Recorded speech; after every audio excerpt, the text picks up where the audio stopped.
Hello, everybody. My name is Jim RAYMO, professor at Princeton University, and I would like to welcome everybody to the third in our series of dialogues that are part of the strategic partnership between the University of Tokyo and Princeton University.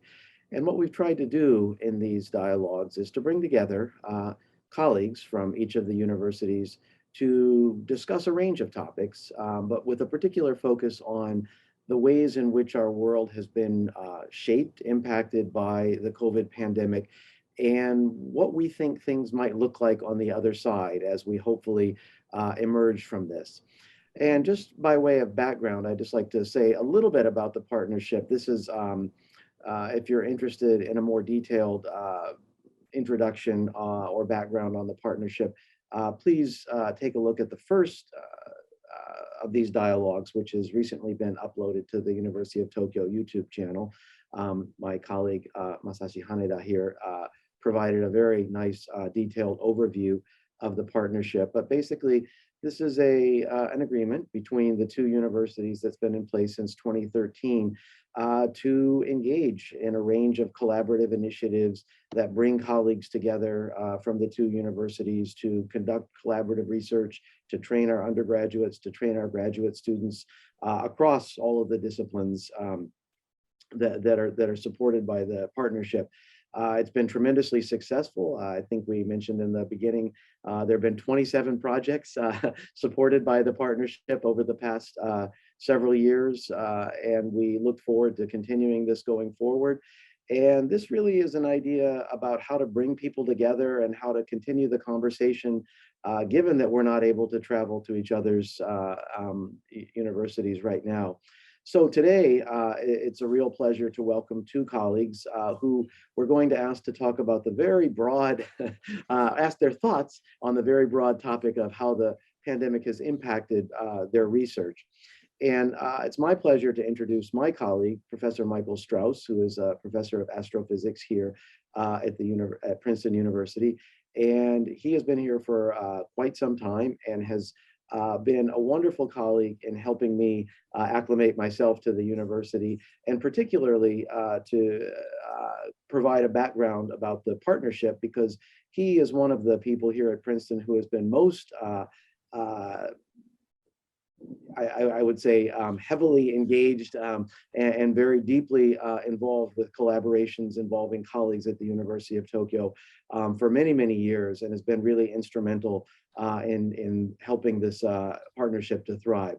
So welcome, Michael, and I will turn things over to my colleague, Masashi Haneda, who will introduce Naoki Yoshida. Thank you, Jim.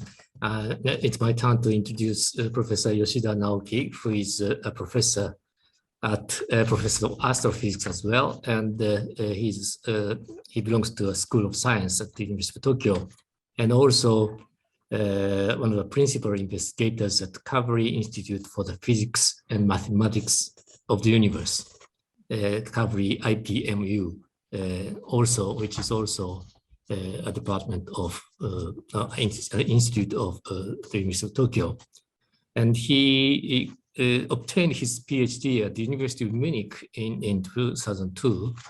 And also he spent some years in Sweden, Stockholm, and US, etc. He's traveling around the world. He has been traveling around the world, not now, but he's in a sense a real world-class astrophysicist, I imagine. And he conducts forefront researches on formation of stars and black holes, evolution of the universe, nature of dark matter and dark energy, etc. But today, of course, two of them are also astrophysicists, but we discuss broadly the condition or circumstance of research in general under the pandemic. Jim, please. Thank you. So again, welcome to both of you, and a real big thanks for being here and taking time to chat with us about this. And we've talked in previous conversations with colleagues about the pros and cons, mostly the cons associated with the impact of the pandemic. So why don't we start with the negative? And I'd like to hear from both of you about the ways in which you have experienced the impact in a negative way on your research or the research of people around you over the past year or two. And Michael, if we can start with you, love to hear what you think about this. I know we've talked a little bit about it personally, but I'd like to hear more about what you think. Well, of course, with the pandemic, many activities shut down essentially completely. We found ourselves moving to our basements and our homes, and lost the opportunity to interact directly. Astrophysics and I think all the sciences are very much human endeavors in which we work with each other, and it's through discussion and the Blackboard conversation and the discussion over coffee and the international meetings where our field moves forward. We have discovered that Zoom can replicate that at some level, and of course that is possible with one's colleague that one is used to wandering down the hall to speak with in your own department, or getting on an airplane and flying to Narita Airport to talk to our colleagues at Kavli IPMU. So we've been able to do that at some level, but it has been a true challenge to be working remotely through this time. And it's not just the isolation, but it's also, you know, it's been a very frightening time. We've been scared for our own health, for the health of our families, for the world around us, with very little, at least, especially in the early days of the pandemic, very little sense of how long this would last. And if when we were first told in March of 2020 that, you know, we all have to leave campus, I imagined maybe this would last for 2 weeks.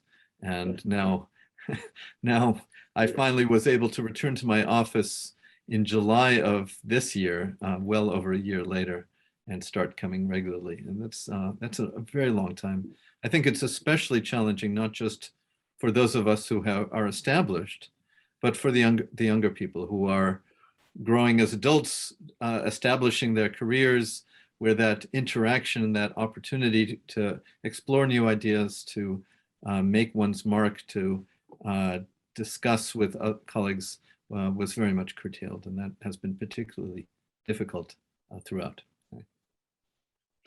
Naoki, how about you? Anything you'd like to add to that? Any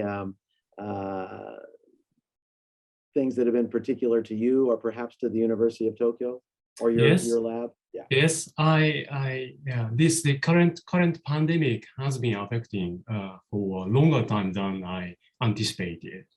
And like Michael said, I also imagined maybe after a few months, we get settled down and things might get back to normal, but it didn't happen.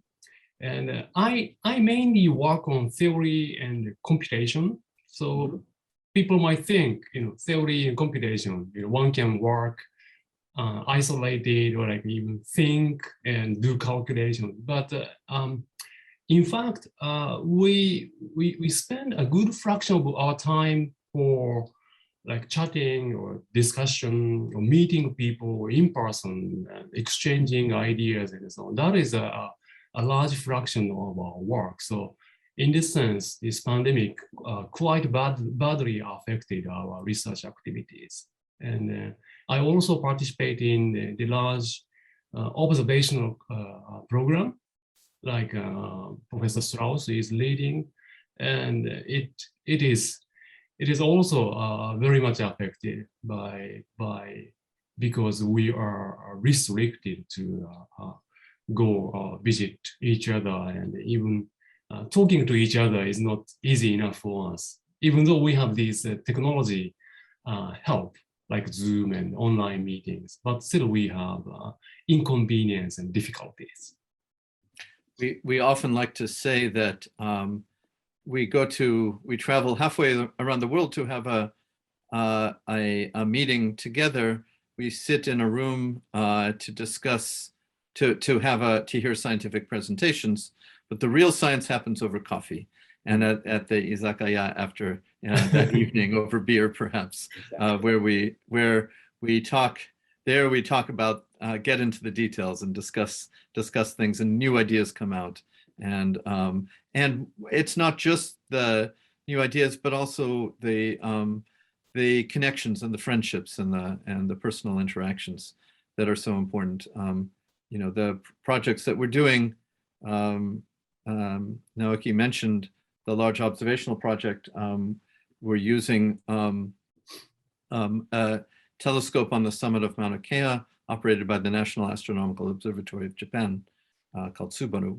And we use that to carry out mapping the sky. We maybe can talk more about that. These are expensive projects, they're complicated projects. It involves many people that have to trust each other and share those ideas.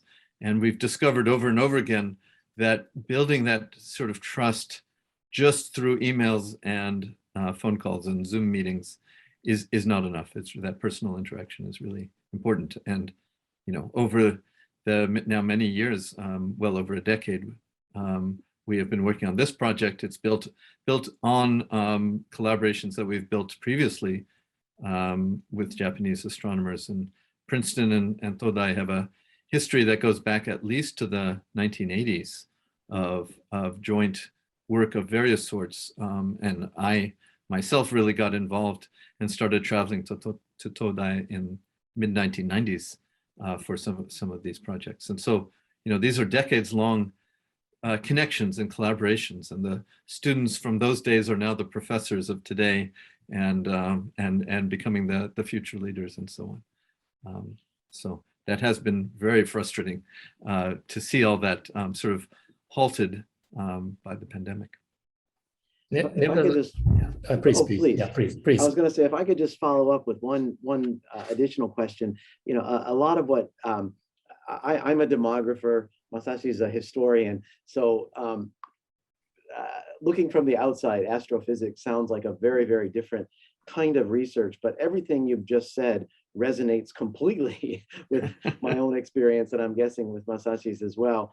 I'm not a theorist or a computational researcher, but all of the issues that you raised are exactly the things that I and my colleagues have felt. But I wonder, Michael or Naoki, you mentioned this large observational effort with these, you know, massive and massively expensive sets of equipment. People have to be there, right? Yes. People have to be That's present. Right. And I wonder if you could say a little bit more about that kind of research and how that's been impacted in ways that may be different from those of you or us who can, to some degree or another, just sit at our desks and do our research. Maybe I can start. Ineffective as that may be, yeah. Yes. No, that became an enormous issue. As I mentioned, the telescope, one of the world's largest telescopes and one of the world's best telescopes, operated by NAOJ, National Astronomical Observatory of Japan, is on the summit of Mauna Kea. It is there was an extended period where the telescope itself was inaccessible and shut down because of the pandemic, where astronomers from Japan were unable to travel to Hawaii to be able to use it. And so, you know, we lost telescope time. Any given night on a telescope is worth about $100,000. If that's roughly how much it costs. That is, when Japan enters in negotiations with other partners to make telescope time available, that is roughly the going rate. That's one way to think about it. The other aspect of this is that it's not just the telescope that one needs. One builds instruments. Think of that, not, if you take a camera, it's the equivalent of the electronic device that records the picture and not just the lens of the camera. That is actually quite expensive as well. So we are building, that is the astronomical community in Japan and many other countries, including Taiwan, various partners in the US and Germany, in France, in Brazil, I'm missing several, are building a spectrograph, which will measure the spectra and therefore determine the physical properties of of galaxies and stars. That's a major project that we're carrying out. And, you know, building things requires people to be in laboratories to actually be physically there. That you can't just do sitting at a computer. And because it's such an international project, it requires that the people from Taiwan and the people from Princeton and the people from Todai get together and work together in the laboratory building these things. And much of that activity had to come to a stop. So this has put a significant delay in this project, which is now thankfully we're coming out of the far end of that and building that again. But that was more than a year delay, which has been, of course, tremendous frustration. And, you know, a time delay is a money delay as well. So it may be a technical question, but can't you handle the telescope remotely? Because you just get data from telescope. Yeah. And I had the privilege of visiting one of the big telescopes, which is situated in Canary Islands in Spain. Yes. At that moment, I realized that the data, what is necessary for you is the data the telescope gets.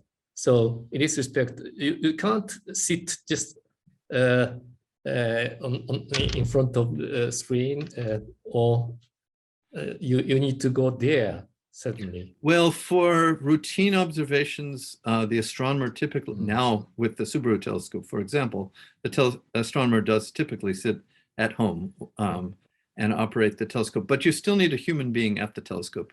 You don't operate a several $100 million piece of equipment without any person there, making sure that everything is okay. And so indeed, the entire mountaintop of Mauna Kea, which has many of the world's premier telescopes, was completely inaccessible for an extended period. And certainly when you're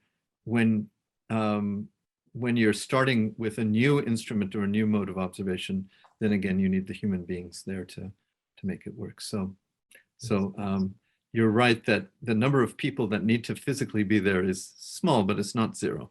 And so it actually, I don't know what the on a typical night at the Subaru telescope, there's probably 10 people through the day and night who are there, maybe more, depending on exactly what activities are happening. Well, let me ask you the next question. Yes, both of you have already touched this, but touched the efficiency of online meeting like this. But this is certainly an unexpected positive aspect of the pandemic. Not the pandemic, but fortunately we have this tool to communicate right now. But have there been any unexpected positives from the pandemic with respect to your research or respect to research in general? Yoshida Sensei first. Yes. Currently, what I miss is participating in conferences, meetings, workshops, physically by gathering many people together, which we can't do right now.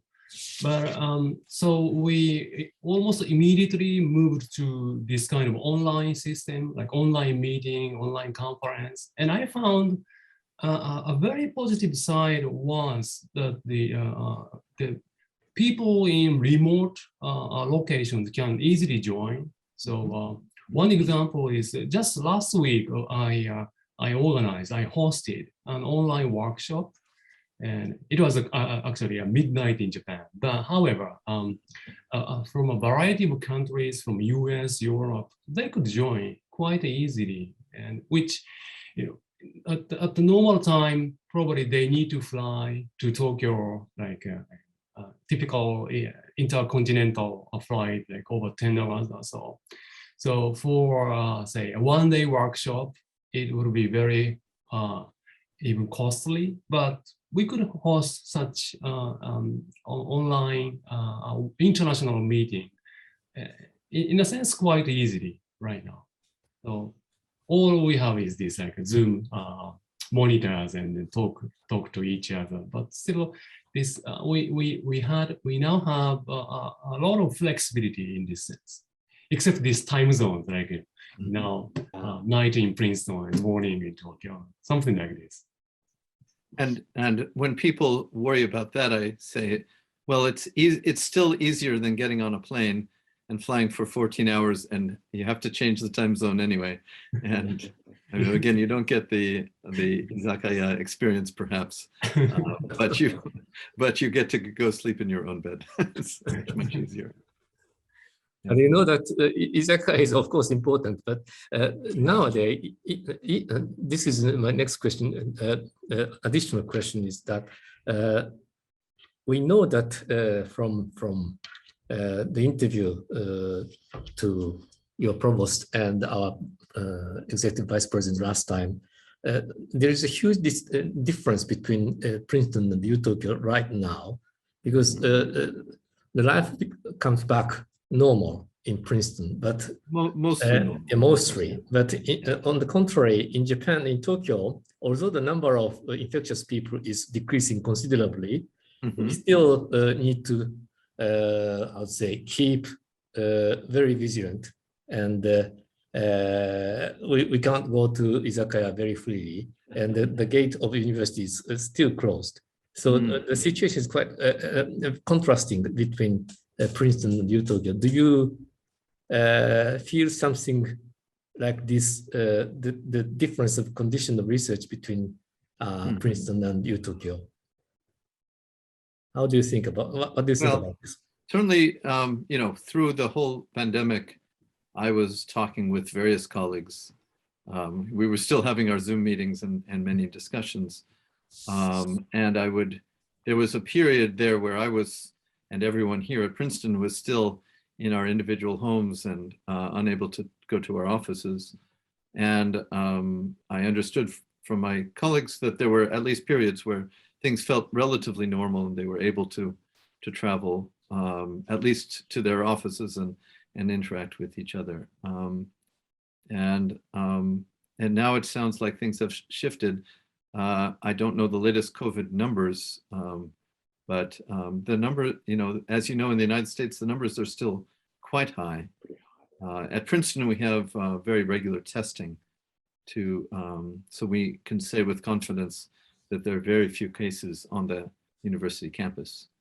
And that gives us confidence that we can interact safely. I still give my lectures with a mask on. All the students are wearing masks.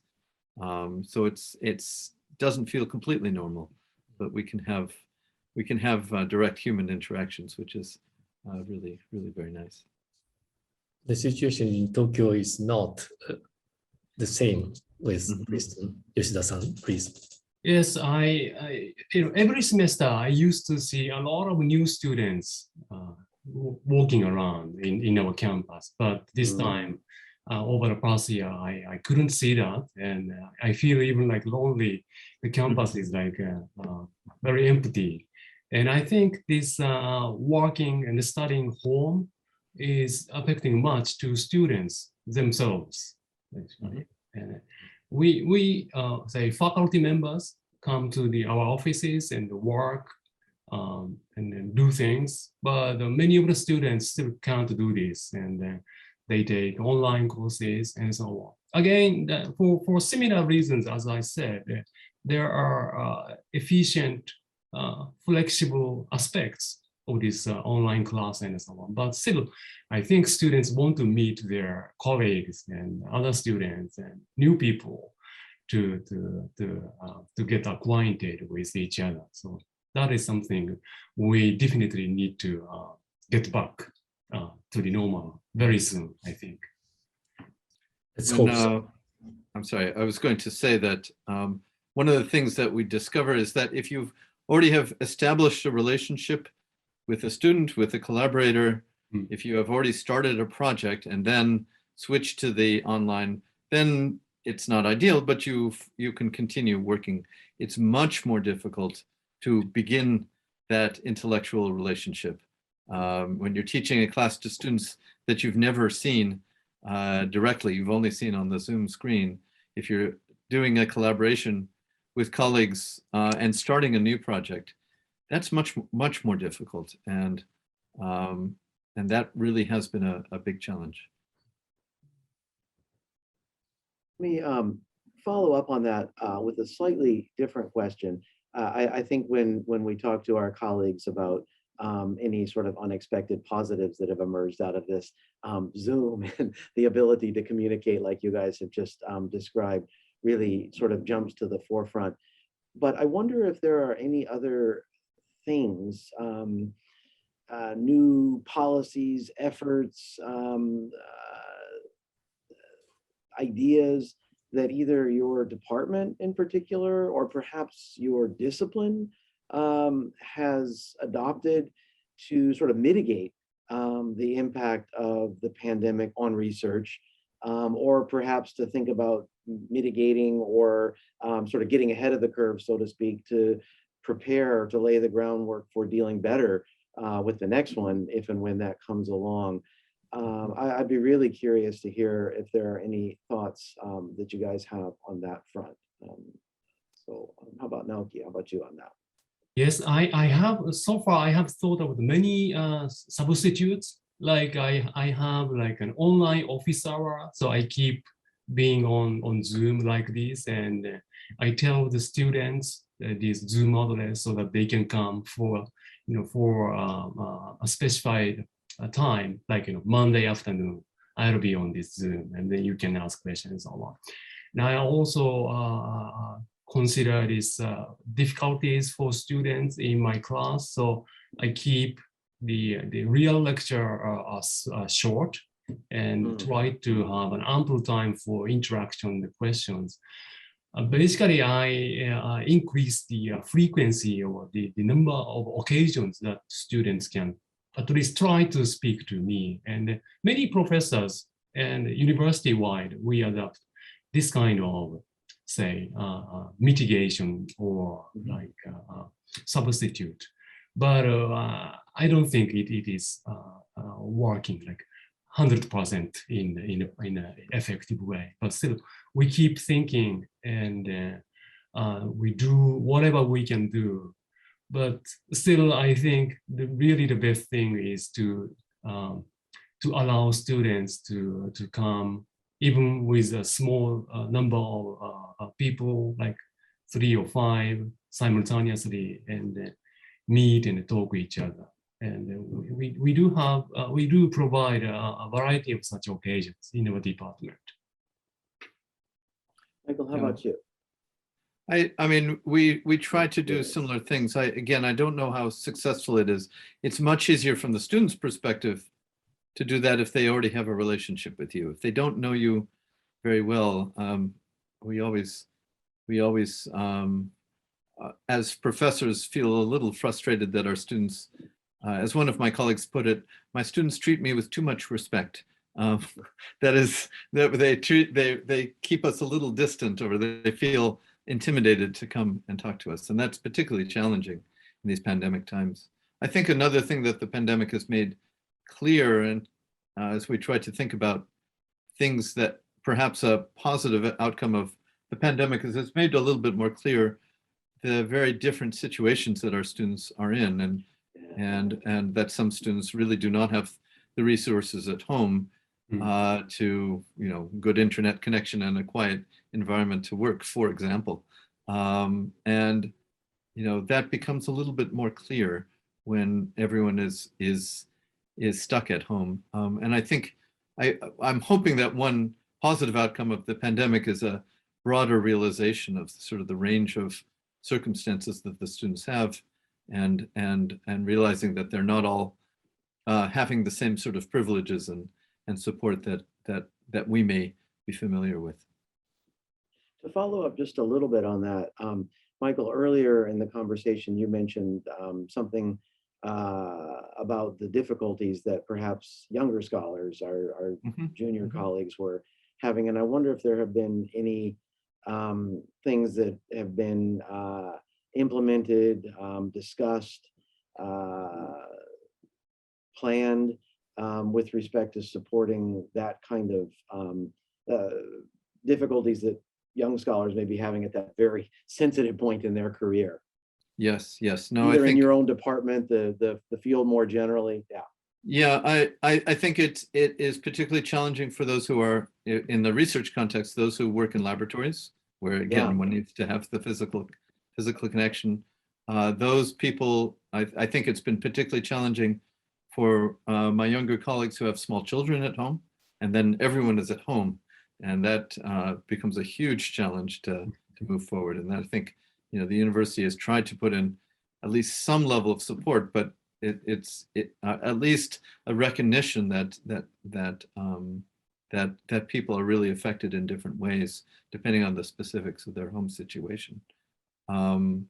So I don't know if we have been successful in recognizing all those things, but at least there's an awareness of these problems that I don't think was always completely appreciaed before. Thanks. Naoki, anything different in your department or the University of Tokyo with respect to trying to mitigate the impact of careers that are a lot less established than either of yours? Yes, yeah, maybe I'm repeating the same thing, but at the universities, we provide, say, both knowledge and experience. And the knowledge part, we can do good, we can do better in a variety of ways. But experience part, students experience many things on campus, or even like, you know, through our partnership, they go to Princeton University, meeting people, know the culture and so on. This part is really, really damaged. And I'm still thinking how we supplement or recover this issue. So that is my current biggest problem, actually. Well, now I understand very well that the discipline of astrophysics has been impacted greatly by the pandemic. But do you find any other disciplines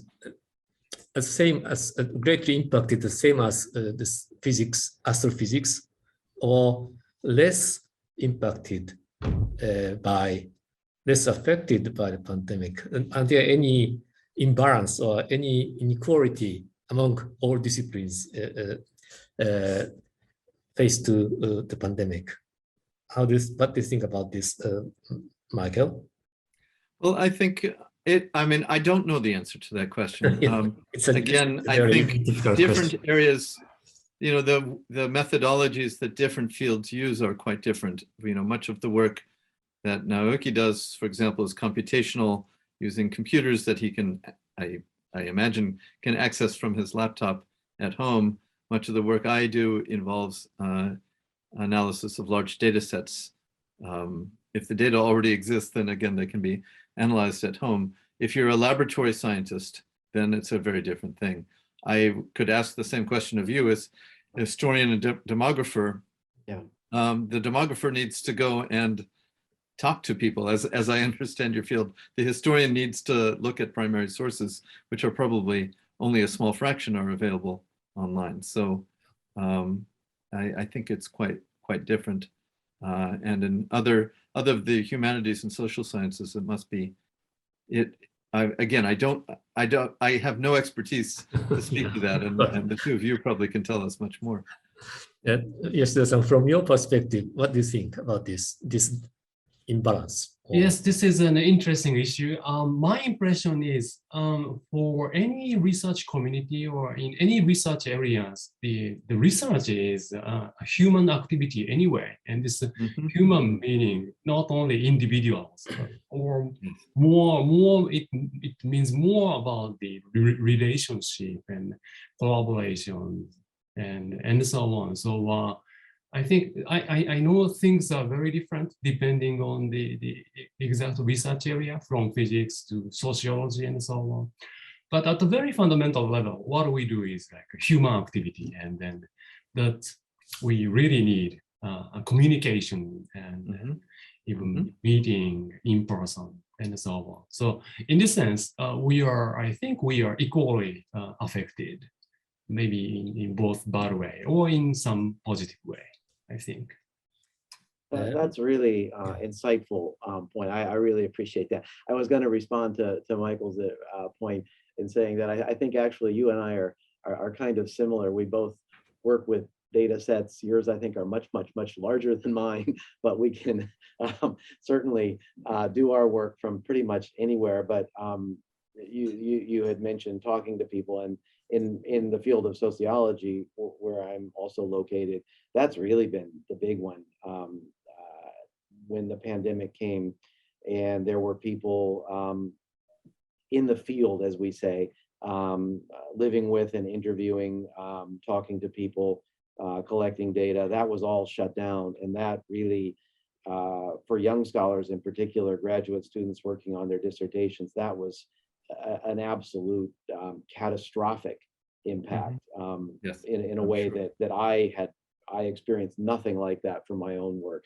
In fact, if anything, my productivity went up because a lot of the other things that I spend time on weren't as sort of central, and the ability to do the work, as I said, really doesn't depend on place. But yeah, how about historians, Masashi? I think that I've talked to a lot of people about this. Of course, historian can provide some evidence in the past to fight against the pandemic. Certainly, the human beings have the same kind of experience many times in the past, and we can give the evidence or the proof of the fight, humans' fight against the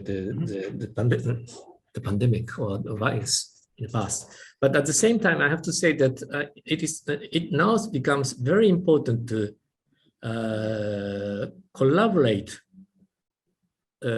All disciplines should collaborate very much to solve this pandemic.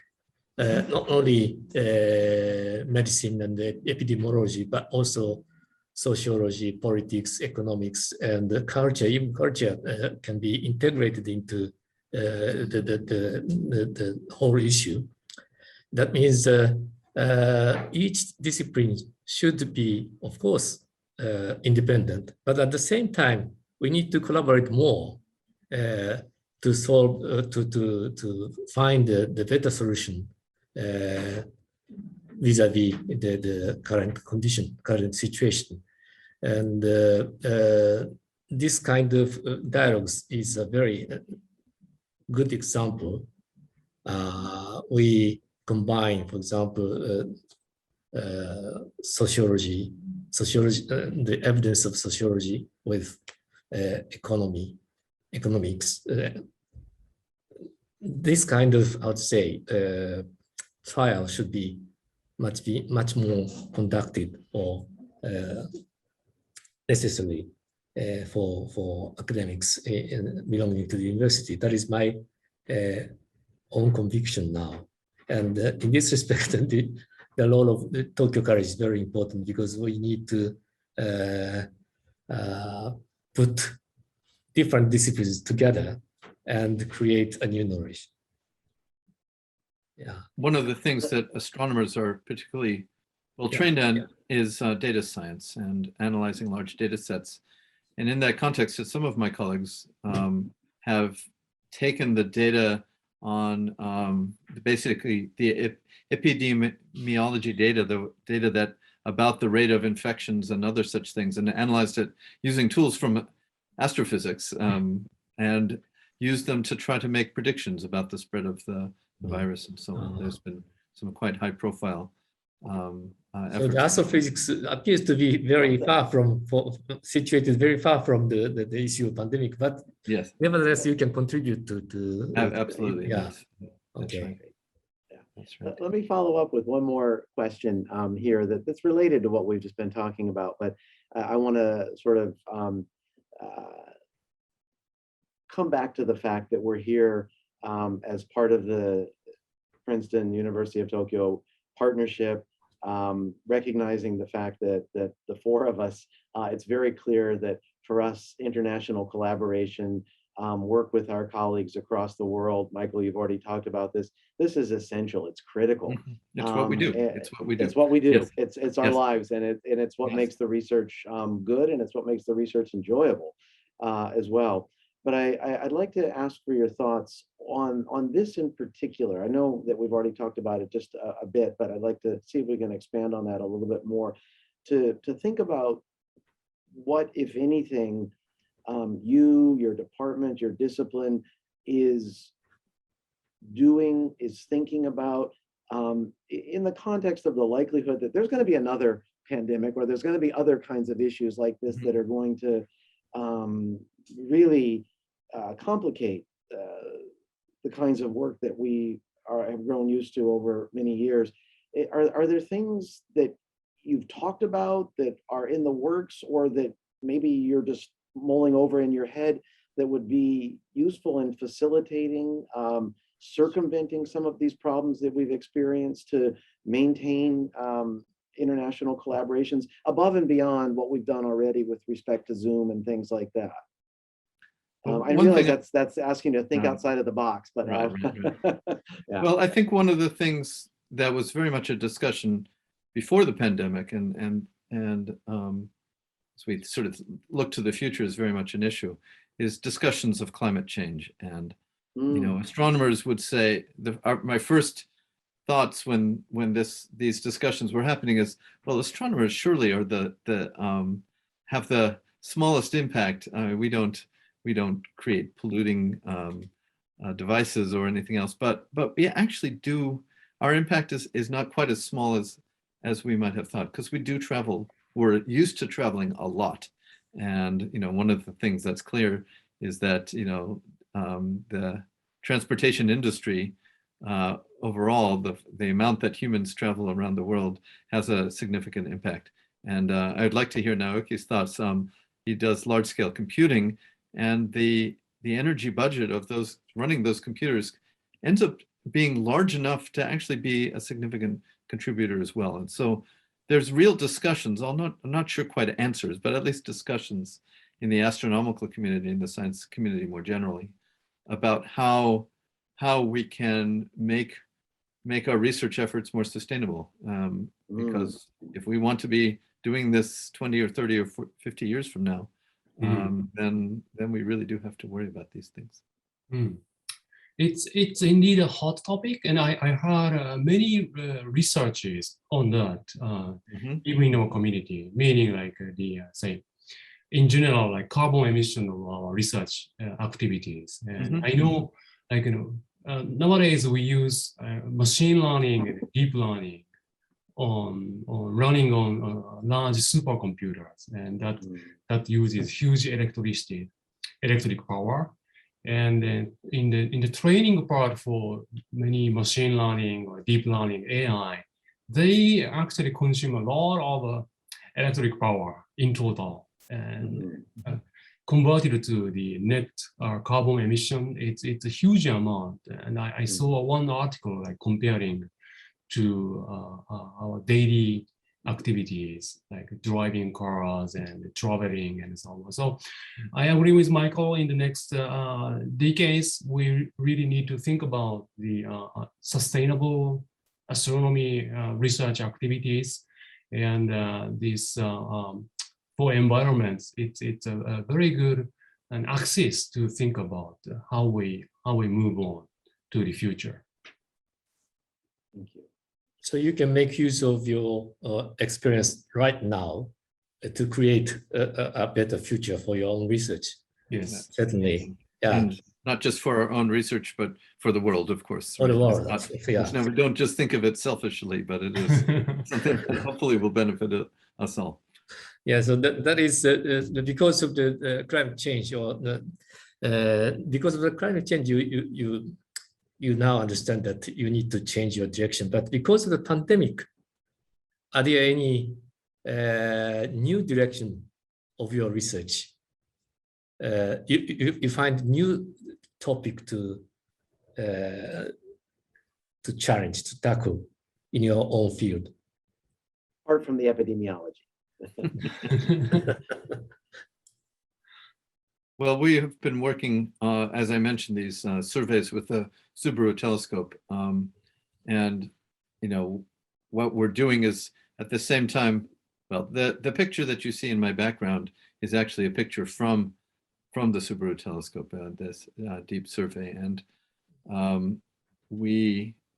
these data allow us to explore the properties of distant galaxies and stars within our own Milky Way to address various questions about the evolution of the universe. The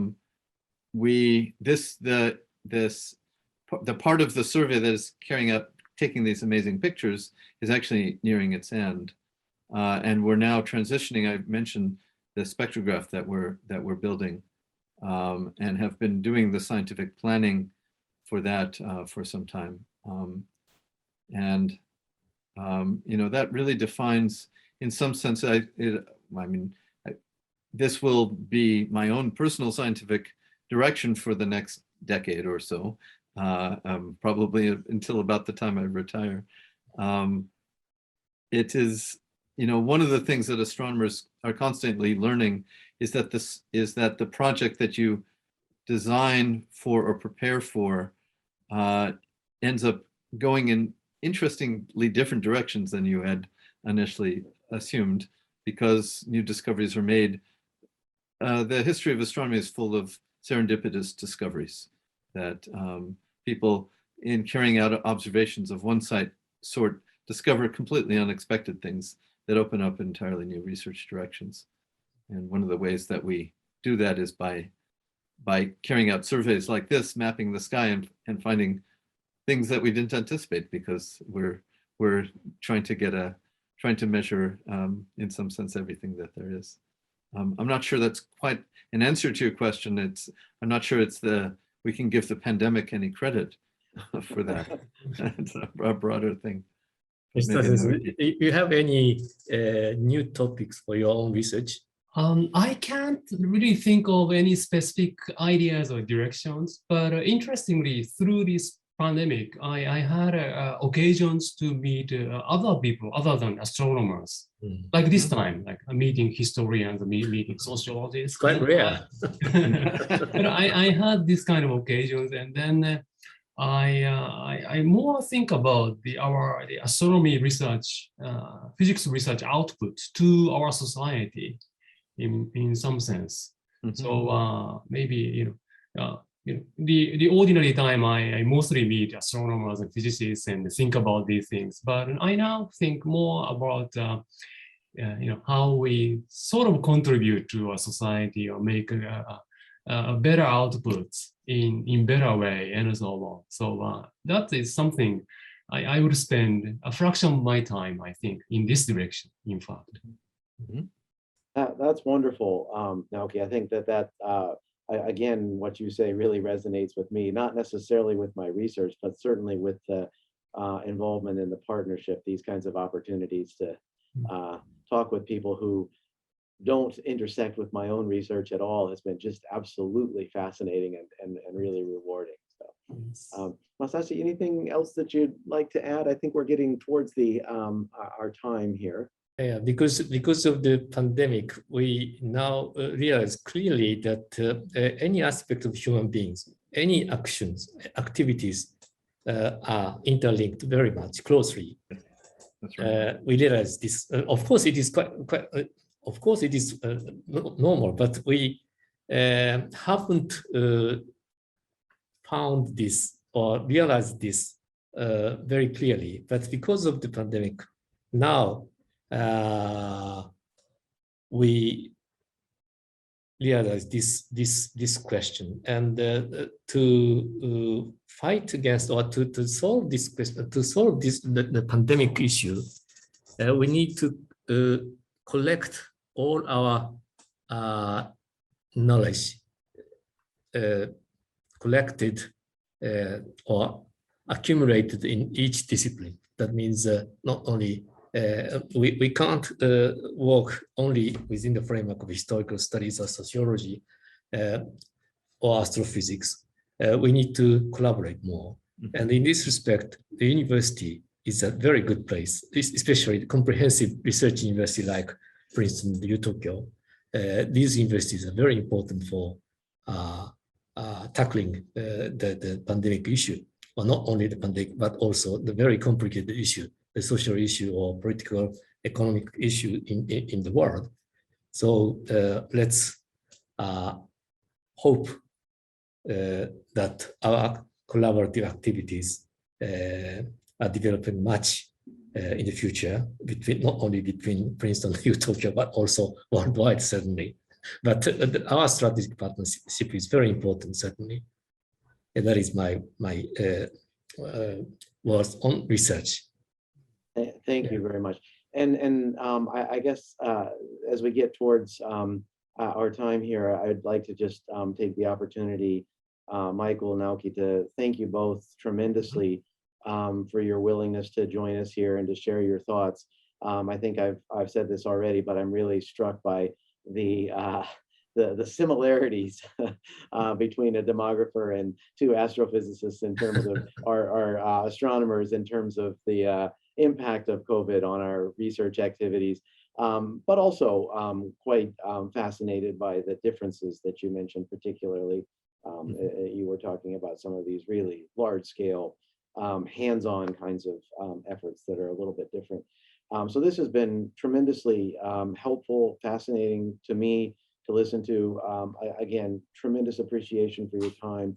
And I hope that for those of you who are watching or listening, this has also been a useful window into the ways in which the pandemic has impacted the research of at least 4 people at Princeton and the University of Tokyo. So with that, I would like to conclude and thank you all for your participation again. Thank you very much. Thank you very much. Thank you very much.